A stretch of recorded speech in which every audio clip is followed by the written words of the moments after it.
Wherever you go, whatever you do, throw a little at it. Omax, Vest and Briefs. Ramanathapuram சட்டமன்ற தொகுதியில் போட்டியிடும் பாஜக வேட்பாளர் ஜிபிஎஸ் நாகேந்திரன் தீவிர வாக்கு சேகரிப்பில் ஈடுபட்டார். ராமநாதபுரம் சட்டமன்ற தொகுதி பாஜக வேட்பாளர் ஜிபிஎஸ் நாகேந்திரன் திருப்புல்லானி, சேதுக்கரை உள்ளிட்ட பகுதியில் வீதி வீதியாக சென்று தீவிர வாக்கு சேகரிப்பில் ஈடுபட்டார். அப்போது வழிநெடுகிலும் நின்றிருந்த மக்கள் அவருக்கு உற்சாக வரவேற்பு அளித்தனர். இந்நிகழ்வில் கட்சி நிர்வாகிகள், கூட்டணி கட்சியினர் கலந்து கொண்டு நாகேந்திரனுக்கு ஆதரவு திரட்டினர். பிரச்சாரத்தின் போது பேசிய நாகேந்திரன், திமுக எம்எல்ஏ மக்களுக்கான எந்த திட்டங்களையும் செய்யவில்லை என குற்றம் சாட்டினார். என்டிஏ ஆட்சி அமைந்தவுடன் சேதுக்கரை கடற்கரையை தூய்மையாக மாற்றி காட்டுவோம் எனவும் உறுதியளித்தார்.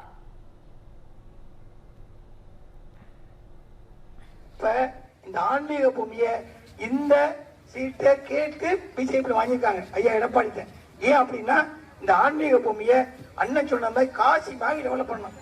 நரேந்திர மோடி அவர்கள் வந்ததுக்கு அப்புறம் காசி எவ்வளவு முக்கியத்துவம் வாய்ந்தது, அவ்வளவு இனியா காசி போடலான்னு தெரியல, அவ்வளவு நல்லா டெவலப் பண்ணிட்டாங்க. அதே மாதிரி ராமேஸ்வரத்தையும் தனிக்கவனம் செலுத்தி கண்டிப்பா ராமேஸ்வரன் அந்த 5 வருஷத்துல இந்த ராமநாதபுரம் தொகுதியை முழுசா நரேந்திர மோடி அவருடைய நேரடி பார்வையில் எடுத்து வந்து அவர் பார்த்துக்கணும்னு சொல்லியிருக்காங்க.